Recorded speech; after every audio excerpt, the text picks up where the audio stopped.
दोस्तों, महाराष्ट्र में इंडिया गठबंधन की हार अब भी कई लोगों को नहीं पच रही।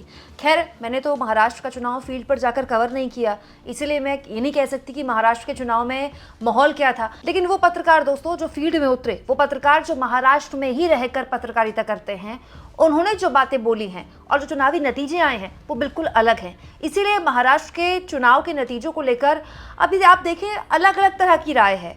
कोई इसको मोदी मैजिक कहता है, कोई इसको कहता है कि मशीन में गड़बड़ी है, पूरा का पूरा खेल सेटिंग से किया जा रहा है। एक थ्योरी ये भी चल रही है सोशल मीडिया में, अब तो लोग खुल के कहने लगे हैं कि ये तो सब जानबूझकर हो रहा है। बाकायदा पवन खेड़ा ने कल प्रेस कॉन्फ्रेंस की कि ये तो सब बढ़िया हो रहा है कि छोटे चुनाव को जितवा दो, यानी कि झारखंड को जितवा दो और एक ऐसा चुनाव जो बहुत महत्वपूर्ण है वो हरवा दो, ताकि किसी को शक भी ना हो। लेकिन ये मामला राजनीतिक बयानबाजी से अब आगे बढ़ चुका है। दोस्तों, महाराष्ट्र के पत्रकार सोहित मिश्रा, जो न केवल यूट्यूबर हैं बल्कि एनडीटीवी के पूर्व पत्रकार भी रह चुके हैं, रवीश कुमार के बाद जिन लोगों ने एनडीटीवी छोड़ी और यूट्यूब में आए, सोहित उनमें से एक हैं। सोहित मिश्रा ने महाराष्ट्र का चुनाव कवर किया फील्ड में उतरकर, और जाहिर तौर पर महाराष्ट्र में ही रहते हैं, मुंबई में ही रहते हैं, तो महाराष्ट्र को मुझसे या आपसे बेहतर समझते होंगे। जो मुंबई में नहीं रहते या महाराष्ट्र में नहीं रहते, उनसे बेहतर समझते होंगे। और दोस्तों, सोहित मिश्रा ने आदित्य ठाकरे जैसे लोगों का बाकायदा इंटरव्यू भी किया, तो महाराष्ट्र के बड़े राजनीतिज्ञ सोहित मिश्रा को जानते भी हैं। सोहित मिश्रा ने महाराष्ट्र के चुनावी नतीजों पर विश्लेषण करते हुए कहा, महाराष्ट्र में जो नतीजे सामने आए हैं वो ज़मीनी स्तर पर नज़र नहीं आ रहे थे। मैंने खुद 16 नवंबर को ट्वीट कर कहा था कि कांटे की टक्कर है, लेकिन खुद बीजेपी वालों को नहीं पता था कि ऐसे नतीजे आएंगे। 2014 में जब मोदी लहर थी तब बीजेपी को महाराष्ट्र में 122 सीट मिली थी। इस बार के लोकसभा में जनता ने अपना गुस्सा दिखाया, तो फिर ऐसे नतीजे कैसे सामने आ गए। दूसरी ओर, अब हारने के बाद ईवीएम का मुद्दा उठाना गलत है। आपको लगातार इस मुद्दे पर आवाज उठानी पड़ेगी। न जाने कितने वीडियोस तो मेरे डिमोनेटाइज हो गए, लेकिन फिर भी हम इस मुद्दे को उठाते रहे। विपक्ष को सोशल मीडिया से आगे बढ़कर जमीन पर उतरना होगा, आंदोलन करना होगा।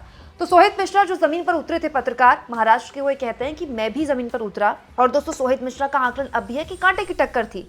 ऐसे परिणाम कैसे आ सकते हैं? जो परिणाम महाराष्ट्र में आए हैं वो तो एक सुनामी या लहर के हो सकते हैं। दोस्तों, इसके अलावा प्रशांत टंडन, वरिष्ठ पत्रकार और डीबी लाइव यूट्यूब चैनल में मजबूती से अपनी बात रखने वालों में से एक, इन्होंने भी महाराष्ट्र चुनाव का विश्लेषण करते हुए कहा, महाराष्ट्र पर कुछ कहेंगे कि हमसे आकलन में गलती हो गई, जनता का मूड भांप नहीं पाए, चुनाव प्रक्रिया पर सवाल उठाना एपॉलिटिकल है वगैरह।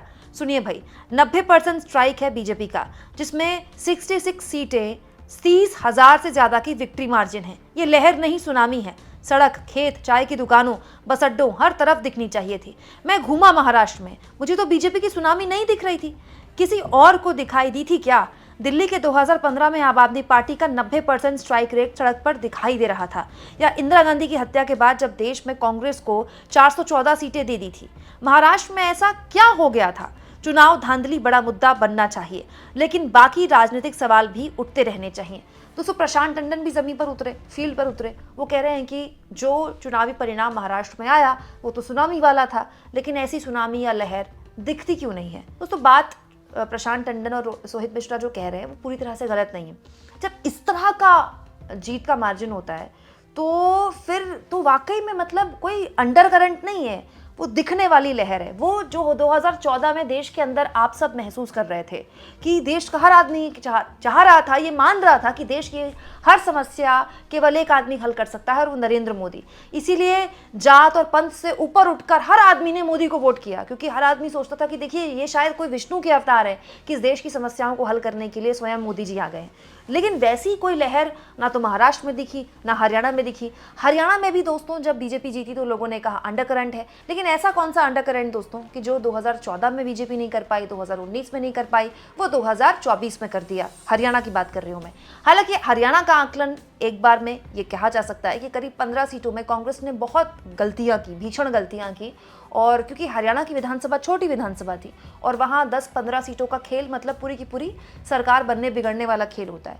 लेकिन जब महाराष्ट्र के पत्रकार ये कह रहे हैं कि कांटे का मुकाबला था और इस तरह के चुनावी नतीजे हैरान करते हैं, तो फिर ये जिम्मेदारी किसकी है? दोस्तों, मैं फिर कह रही हूँ, मैं महाराष्ट्र में नहीं गई, मुझे नहीं पता महाराष्ट्र में क्या हालात थे। लेकिन अगर महाराष्ट्र के लोग ये महसूस कर रहे हैं तो केवल क्या बस ये कह देना काफ़ी होगा? देखिए, एक पत्रकार क्या कर सकता है, मेरे जैसे पत्रकार क्या कर सकते हैं? आपको खबरें दिखा सकते हैं। सोहित मिश्रा अकेले यूट्यूबर नहीं है जिनकी इस तरह की वीडियोस डिमोनेटाइज की गई, मतलब यूट्यूब ने उन वीडियोस को मोनेटाइज करना बंद कर दिया, उन वीडियोस में ऐड आने बंद कर दिए, उस वीडियो से रेवेन्यू आना बंद कर दिया। मेरी भी कई वीडियोस हैं ईवीएम पर, इनफैक्ट बहुत सारी, सबसे ज़्यादा वीडियोस मेरी ईवीएम पर जो मैंने बनाई थी सब यूट्यूब ने डिमोनेटाइज कर दी। बहुत सारे और यूट्यूबर्स के भी साथ ऐसा हुआ, लेकिन हम फिर भी खबरें करते रहे, हम फिर भी इस मामले में आपके सामने हर तरह की विचार विमर्श, हर तरह की बहस रखते रहे। लेकिन ये हमारा काम नहीं है, ये काम राजनीतिज्ञों का है। अब कल महाराष्ट्र जब इंडिया गठबंधन हारा तो पवन खेड़ा बाहर आए, प्रेस कॉन्फ्रेंस की और उन्होंने इसी तरह के मुद्दे उठाए। ऐसी ही प्रेस कॉन्फ्रेंस कांग्रेस पार्टी ने हरियाणा में हार के बाद की थी। लेकिन ये जिम्मेदारी किसकी है दोस्तों? ये कैसे हो सकता है कि आप इसी सिस्टम का हिस्सा बने रहें, आप इसी चुनाव आयोग पर सवाल उठाएं और फिर इसी चुनाव आयोग द्वारा आयोजित किए गए चुनाव का हिस्सा बने, आप इसी मशीन पर सवाल उठाएं और फिर इसी मशीन के जरिए चुनाव का हिस्सा बने। या तो तमाम राजनीतिक दल ये बैठकर विमर्श करें, चर्चा करें और तय करें कि अब एक राष्ट्रव्यापी आंदोलन करेंगे मशीन के खिलाफ, ईवीएम के खिलाफ, और किसी भी हाल में हम किसी भी ऐसे चुनाव में हिस्सा नहीं लेंगे जहां इस मशीन का इस्तेमाल होगा या फिर इस तरीके से लेवल प्लेइंग फील्ड खराब होगा। अब ऐसा कोई राजनीतिक दल आंदोलन नहीं कर पा रहा, ऐसा कोई स्टैंड कोई राजनीतिक दल ले नहीं पा रहा। स्टैंड तो छोड़िए दोस्तों, कोर्ट तक नहीं गया कोई राजनीतिक दल इस तरह के मामलों को लेकर।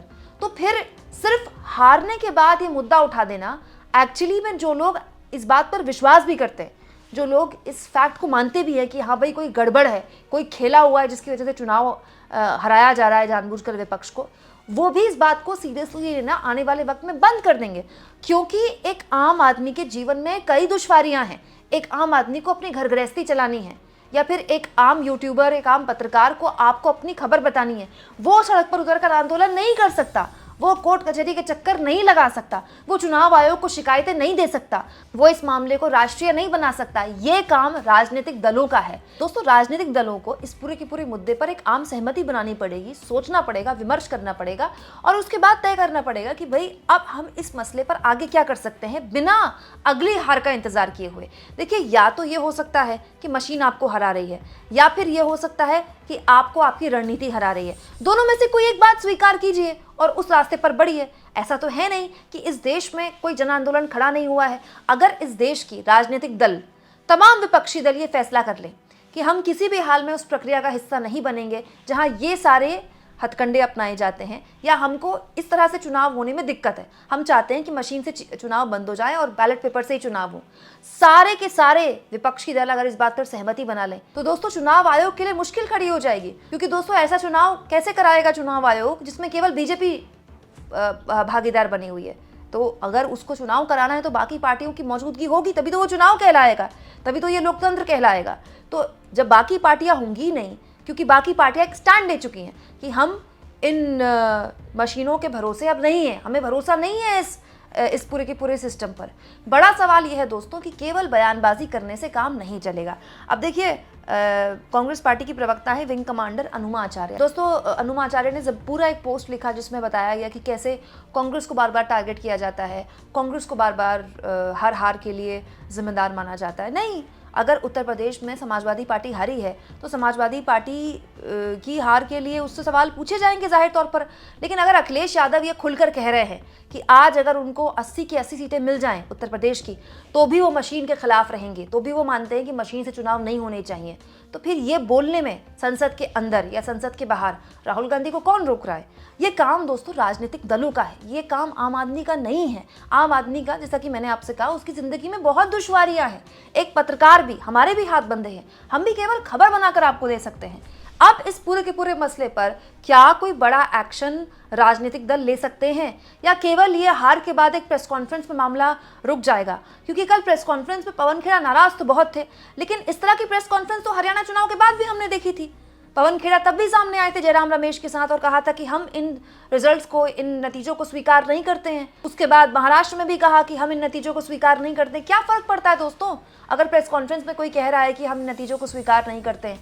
चुनाव आयोग ने तो जीत का सर्टिफिकेट दे दिया जो जीते हैं। तो एंड ऑफ द डे दोस्तों, अगर इस सिस्टम पर विपक्ष के नेताओं को भरोसा नहीं है तो एक आम सहमति बनाने का वक्त आ गया है, क्योंकि यही एक तरीका है जो राजनीतिक दलों की मांगों को लोगों तक सीरियसली पहुंचा सकता है। क्योंकि दोस्तों, ऐसे बहुत से लोग हैं जिनके मन में एक भय, एक डर, एक अविश्वास है मौजूदा चुनावी प्रक्रिया को लेकर। तो अगर 1% भी किसी के मन में डर या भय है और उसको लेकर अगर विपक्षी दल नहीं बोलेंगे तो फिर क्या हश्र होगा उनका, यही हश्र होगा। आपको क्या लगता है दोस्तों, केवल प्रेस कॉन्फ्रेंस करके आरोप प्रत्यारोप करके चुनाव आयोग को चिट्ठी लिखकर ही मामला सॉर्ट आउट हो जाएगा, या अब वक्त आ गया है राजनीतिक दलों को एक होकर इस मामले में आगे आने में, नहीं तो फिर उन्हें अगली हार के लिए तैयार रहना होगा। कमेंट बॉक्स में जरूर लिखें और जितना हो सके दोस्तों चैनल को शेयर करें, सब्सक्राइब करें और थैंक्स फॉर ज्वाइन के ऑप्शन से अगर आप चाहें तो कुछ आर्थिक मदद भी चैनल की जरूर करें।